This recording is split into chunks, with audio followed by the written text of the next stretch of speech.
अस्सलाम वालेकुम। Pakistan economy watch के लेटेस्ट एडिशन में खुश आमदीद। मैं हूं इमरान सुल्तान। एक ऐसे वक्त में कि जब अल्लाह अल्लाह करके पाकिस्तान ने IMF प्रोग्राम के लिए क्वालिफाई कर लिया था, पाकिस्तान की के लिए जो रुकी हुई ट्रांच थी वो मिलना शुरू हुई। उसके साथ साथ IMF प्रोग्राम के साथ दीगर मल्टीलैटरल और बायलैटरल सोर्सेज जो पाकिस्तान को डॉलर्स मिलने थे उनके लिए रास्ता खुला। फिर उसके साथ फ्रेंड्स ऑफ पाकिस्तान और इंटरनेशनल कम्युनिटी सैलाब के हवाले से जो पूरी फ्लड की इतनी डिवास्टेशन हुई है, पाकिस्तान में तबाहकारियां हुई है, तकरीबन 30 अरब डॉलर का एक इब्तिदाई तखमीना है। एक ऐसे मौके पे कि जब यूनाइटेड नेशन भी पाकिस्तान के साथ खड़ा है और आलमी इस वक्त फोरम्स जो हैं वो पाकिस्तान की मदद के लिए आगे बढ़ रहे हैं। और पाकिस्तान में हम देख रहे हैं कि डॉलर डार साहब के आने के बाद पाकिस्तान की करेंसी पिछले 24 रुपए का उसमें मुस्तहकम हो चुकी है और डॉलर के 24 रुपए गिरने से तकरीबन 2600 अरब रुपए हमारे जो डॉलर टर्म्स के अंदर हमारे कर्जे थे उनका रिलीफ हमें मिला या उनका बोझ कम हुआ। ऐसे मौके पे कल हम देखते हैं कि जनाब रेटिंग एजेंसी मूडीज जो है उसने पाकिस्तान की जो क्रेडिट रेटिंग है उसको B3 से गिरा दिया और गिरा के CAA1 कर दिया। और साथ ही साथ CAA1 करने के साथ साथ जो हमारा इकोनॉमिक आउटलुक है, मुआशी आउटलुक है, उसको भी नेगेटिव कर दिया। पहले हम B3 में थे, फिर हम CAA1 में आ गए। और ये कैटेगरी कहती है कि पाकिस्तान की कोई इस वक्त जो एक्सटर्नल फाइनेंसिंग की जरूरत है, बेशुमार अरबों डॉलर इस वक्त पाकिस्तान को चाहिए और फ्लड की सूरत हाल भी हमारे सामने है। तो ऐसे में पाकिस्तान का जो दारोमदार होगा वो मल्टीलैटरल डोनर एजेंसीज या मल्टीलैटरल जो हमारे क्रेडिटर्स हैं इंक्लूडिंग वर्ल्ड बैंक, IMF और दीगर मालियाती इदारे, एशियन डेवलपमेंट बैंक समेत, इनके ऊपर होगा। पाकिस्तान ग्लोबल फाइनेंशियल मार्केट से जाकर अपने कोई बॉन्ड्स वगैरह जो है वो जारी नहीं कर सकती, वहां से एक फंड रेज नहीं कर सकती। इसके ऊपर, इस बात के ऊपर, इस रिपोर्ट के ऊपर कल डार साहब बड़े चिराग पा हुए। हमारे जो वजारत खजाना के हुक्काम है, पिछले 24 घंटे में कहा जा रहा है कि उनकी 2 मुलाकातें IMF हुक्काम आपके मूडीज के हुक्काम से हो चुकी है और उनको ये बावर कराने की कोशिश की गई कि आपकी जो रिपोर्ट है वो इनकम्प्लीट इंफॉर्मेशन के ऊपर बेस्ड है। पाकिस्तान के हालात इतने खराब नहीं हैं जितने आप बता रहे हैं। आगे गुंजाइश है मईशत की, इकोनॉमी के संभलने की। ये ज्यादती है पाकिस्तान के साथ। एनीवे, हुकूमत ने अपना कंसर्न शो किया और आज हमने कैपिटल मार्केट्स के भी अंदर भी हमने देखा कि अगर कुछ और हालात होते तो ये वाकई ऐसी खबर थी कि पाकिस्तान में लेट जाता आपका 100 इंडेक्स, आपकी मार्केट जो है वो बहुत बुरी तरीके से गिरती। लेकिन आज अपर और लोअर साइड का जो बैंक था तकरीबन 400 पॉइंट का था और 100 पॉइंट्स नेगेटिव मार्केट जो है वो बंद हुई है। ये क्या इंडिकेशंस हैं, क्या चीजें कह रही हैं? इस वक्त हमारे साथ फाइनेंशियल एक्सपर्ट असद अली शाह साहब मौजूद है। शाह साहब, बहुत शुक्रिया आपके वक्त का। सबसे पहले चाहूंगा कि क्या हालात वाकई इतने संगीन हैं या अभी जो कोशिशें की जा रही हैं वो सही डायरेक्शन में थी और थोड़ी पाकिस्तान के साथ ज्यादती हुई है यहाँ पर? जी शुक्रिया बहुत बहुत इमरान आपका। देखिए, जो सूरत हाल है, जाहिर है 31 बिलियन जो है वो आपकी रिक्वायरमेंट है और उसको अगर किसी भी तरीके से आप उसको असेस करें तो ये पाकिस्तान के लिए ये पैसे रेज करना जो है इतना आसान नहीं होगा। IMF को यही प्रॉब्लम था कि IMF और मल्टीलैटरल्स के पैसे मिला के, उस वक्त आपको याद होगा जब मिस्टर इस्माइल साहब थे फाइनेंस मिनिस्टर, तो उन्होंने खुद बताया था कि कोई $4 बिलियन का गैप है। अब वो $4 बिलियन का जो गैप जिस तरीके से उन्होंने बताया था, आई अंडरस्टैंड के UAE, सऊदी अरेबिया, चाइना से वो कुछ कमिटमेंट्स हैं, लेकिन वो काफी, मुझे लगता है कि वो इतनी स्ट्रांग कमिटमेंट्स नहीं है ऑलरेडी। उसमें आपको याद होगा एक चीज, UAE ये बात कर रहे थे कि उनको अपनी पब्लिक सेक्टर SOEs के शेयर्स बेच देंगे। जी। तो ये जब बात हो रही थी तो जाहिर है इशू तो ये रेज हुआ कि ये आप कानून के हिसाब से प्राइवेटाइजेशन कमीशन ये करेगा। जी। तो प्राइवेटाइजेशन कमीशन, तो उन्होंने कहा कि जी चलें आप ऐसा करें, हमें बेच के और फिर दोबारा खरीद लें कोई इस तरह की बेसिकली लैंडिंग अरेंजमेंट करना चाह रहे थे जो कि जिसमें मेरे ख्याल में कोई कानूनी मसाइल थे। तो मुझे लगता है कि वहां भी कुछ गैप है। और उसके अलावा फिर ये जो इतना बड़ा डिजास्टर हुआ है फ्लड्स का, जिसमें $30 बिलियन का जो है डैमेज है, तो that will damage the economy. और आपकी जो फूड रिक्वायरमेंट्स हैं, अगर ऑलरेडी आपके फसल जो है, जो कॉटन क्रॉप है स्टैंडिंग, वो खराब हुआ, और बहुत सारे उसमें डैमेज हुए। अभी वीट क्रॉप भी सिंध में तो मेरे ख्याल में काफी जगह पर नहीं हो सकेगा। तो एज इट इज वीट में की शॉर्टेज है आपके पास। तो उसको देखते हुए ये नजर आ रहा है कि इनकी बैलेंस ऑफ पेमेंट्स में और प्रॉब्लम हो सकता है। अच्छा, दूसरी तरफ से एक्चुअली फ्लड से इनको फायदा भी हो सकता है, क्योंकि जो मल्टीलैटरल फंड्स थे वो $31 बिलियन में से वर्ल्ड बैंक, एडीबी जो है वो काफी प्रोजेक्ट्स के अगेंस्ट मिलते हैं ना। और प्रोजेक्ट्स जो हैं, जो डेवलपमेंट प्रोजेक्ट्स हैं, वो उसकी कंडीशनैलिटीज या उसकी जो रिक्वायरमेंट्स होती हैं वो पूरा करना भी बड़ा चैलेंज होता है हमारी गवर्नेंस के जो मसाइल हैं। ठीक है। तो वो उन्होंने फ्लड की वजह से मेरे ख्याल में वर्ल्ड बैंक और एडीबी ने तो काफी फंडिंग मेरे ख्याल में कुछ कमिट की है, जो अखबारों में भी खबरें आई हैं, तो वो शायद जल्दी मिल जाए। तो एक तरफ से थोड़ा सा उसकी वजह से, फ्लड्स की वजह से एक्चुअली इनको फॉरेन करेंसी में थोड़ी बेहतरी भी होगी। तो यही चीज जो है शायद ये कह रहे होंगे। और second, global oil prices internationally हम देख रहे हैं कि बात की जा रही है कि आलमी मईशत जो है वो इस वक्त जा रही है एक मुंजमद होने, और वहां पर जो है बड़े इश्यूज हैं, प्रॉब्लम्स हैं। तो वो जो डिमांड साइड है वो भी कम होगी, तो ये भी थोड़ा सा पाकिस्तान को सपोर्ट करता है अगर इंटरनेशनली रिसेशन आता है। जी, इंटरनेशनली देखें, ये एक्सपेक्टेशन थी कि क्योंकि इंटरनेशनली इकोनॉमी स्लो डाउन हो रही है और इंटरेस्ट रेट्स बढ़ रहे हैं, तो उसकी वजह से ऑयल प्राइस की डिमांड जो है वो कम होगी, तो प्राइसेस जो है कम होनी शुरू हो जाएंगी। और आपका ब्रेंट जो है $85-80 के बीच में आ गया था, तो उस लिहाज से लग रहा था कि शायद कुछ वहां से इंपोर्ट्स में, कुछ बैलेंस ऑफ पेमेंट्स में आसानी हो। लेकिन ये जो ओपेक की सप्लाई कट किया है ओपेक ने, और प्लस ओवरऑल अभी कोई आज मैं देख रहा था ब्रेंट जो है वो $94 दोबारा हो गया है, और ये तो अभी कट का और इम्पैक्ट आना है।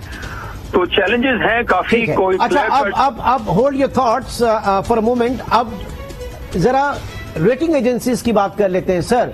मूडीज हुई, S&P हुई, फिच हुई, ये कहां थे 2008 में या 2011 में जब सब प्राइम मॉर्गेज हुआ था? अमरीकी मईशत तबाह बर्बाद हो गई थी, एक ग्लोबल क्राइसिस जो है वो खड़ा हो गया था। इन्होंने असेस नहीं किया था इनकी अपनी क्रेडिबिलिटी क्या है इन रेटिंग एजेंसीज की? नहीं, रेटिंग एजेंसीज पे काफी क्वेश्चन हुए थे उस जमाने में, आप बिल्कुल सही कह रहे हैं। और देखें, हर चीज जो है रेटिंग एजेंसीज जो है वो असेस नहीं कर पाती।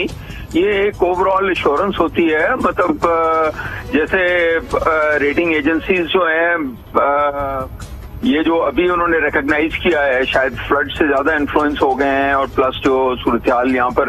दूसरा ये भी आप देखें ना कि खुद प्राइम मिनिस्टर ने और फाइनेंस मिनिस्टर ने ये जब गए थे UN, उन्होंने कॉल दी, तो उन्होंने खुद कह दिया है कि हम पेरिस क्लब और G20 से इन्होंने रिक्वेस्ट की है कि हमारे रीशेड्यूल करें और कुछ राइट ऑफ करें क्लाइमेट चेंज के बहाने से। तो उसकी दोनों इंटरप्रिटेशन होती है ना। खुद भी जब कह रहे हैं तो एक्सटर्नल एजेंसी कहेगी कि यार ये तो मतलब डिफॉल्ट का लिटरली, और ये जो उन्होंने असेसमेंट की है वो इफेक्टिवली ये डिफॉल्ट जंक बॉन्ड वाली जो रेटिंग है ना वो है।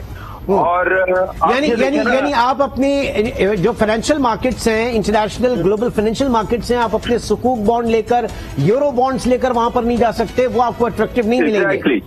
तो देखें ना, मार्केट में तो आप जा ही नहीं सकते। आपका जो अभी दिसंबर में जो बॉन्ड मैच्योर हो रहा है, जिसके लिए 10 मरतबा एश्योरेंस फाइनेंस मिनिस्टर पहले वाले भी और अभी भी ये कह रहे हैं कि जी प्राइवेट जो हमारे लेंडर्स हैं या जिन्होंने बॉन्ड खरीदा हुआ है उसमें कोई रिस्क नहीं है, उनको हम देंगे।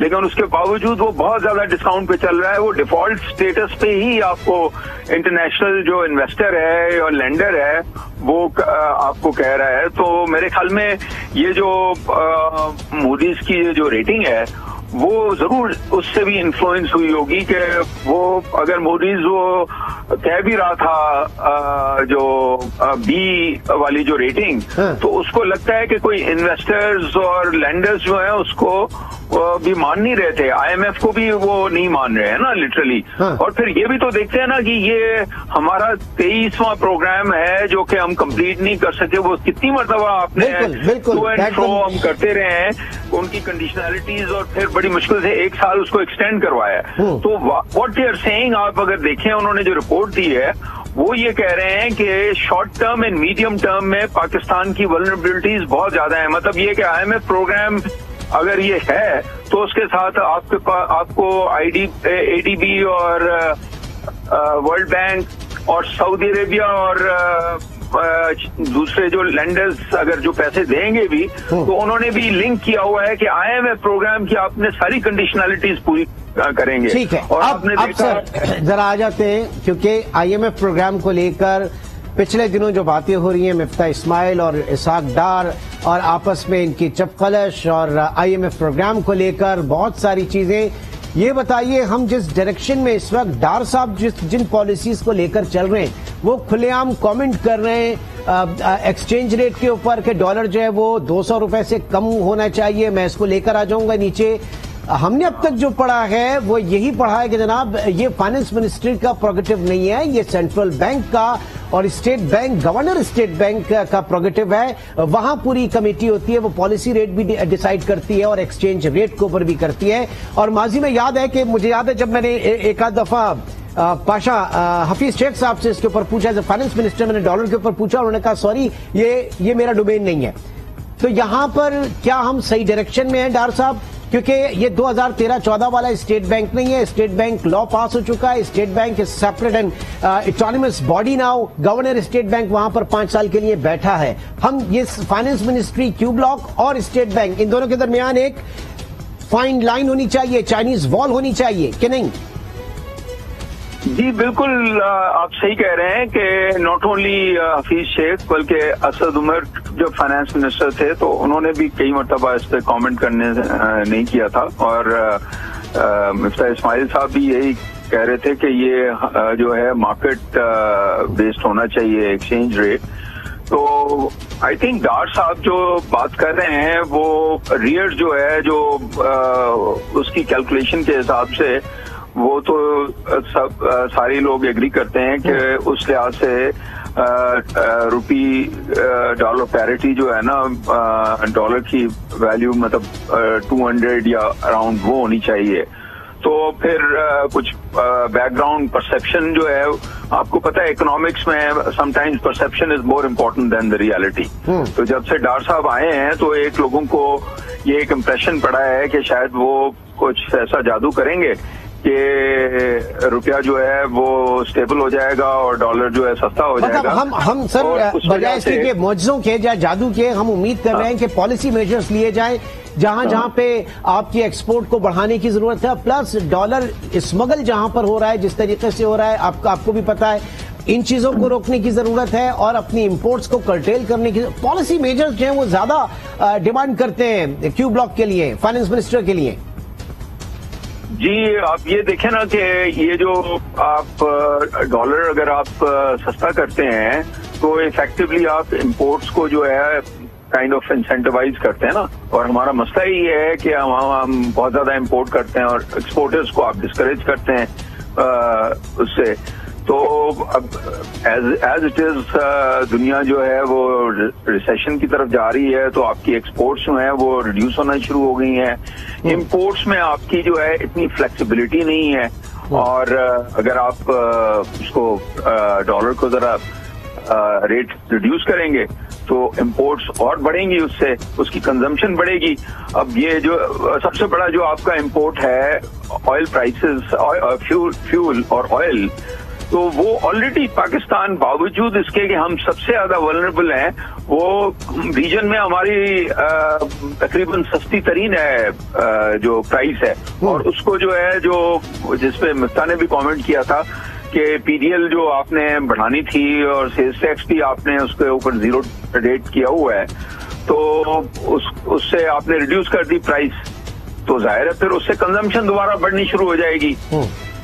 तो ये हमारा मसला तो इस वक्त जो है वो स्टेबिलिटी लाना है और किसी तरीके से डिफॉल्ट अवॉइड करना है, और वो लगता ये है कि जो इंटरनेशनल इन्वेस्टर्स हैं और ये एजेंसीज हैं उनको नहीं लग रहा कि अच्छा सर, अब एक प्रॉब्लम यह है कि हम एक्सपोर्ट की मद में $1 कमाने के लिए इंपोर्ट साइड से $3 अपने भेज देते हैं, रॉ मटेरियल इंपोर्ट करते हैं, तब जाके फर्निश गुड्स हम एक्सपोर्ट करने के काबिल होते हैं। तो वो हमारा बैलेंस इक्वेशन है ही नहीं किसी तरीके से।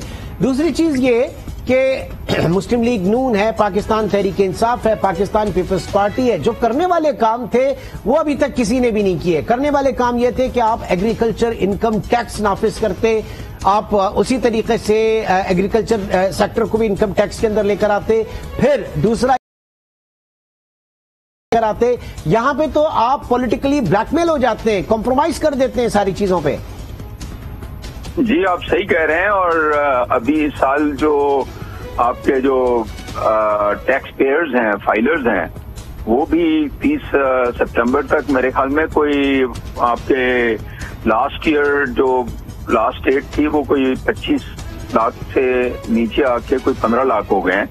अच्छा। तो दूसरी तरफ मतलब कम हुए हैं काफी। अभी होपफुली ये इस महीने में बढ़ाया है तो कुछ बढ़े हैं, लेकिन अभी तक मुझे लगता है कि फाइलर्स जो हैं वो आपके कम हुए हैं पिछले साल के मुकाबले में, बजाय इसके कि उसको बढ़ाना चाहिए। ठीक, तो ये वो सारे फोकस जो है बिहार पे भी नहीं है, और एग्रीकल्चर तो मतलब प्रोविंसेस जो है उस पर कोई एफर्ट ही नहीं करते। और आप बिल्कुल सही कह रहे हैं कि मोबिलाइजेशन जो है और प्लस ये ट्रेडर्स का सेक्टर जो है, देखिए ज्यादातर जो बहुत बहुत शुक्रिया असद अली शाह साहब। आइंदा आने वाले प्रोग्राम से इन्हीं चीजों पे मजीद भी बात करेंगे। तो नाज़रीन, आज के प्रोग्राम से इतना ही, इंशाअल्लाह आपसे फिर मुलाकात होगी। अपना बहुत ख्याल रखिएगा। अल्लाह हाफ़िज़।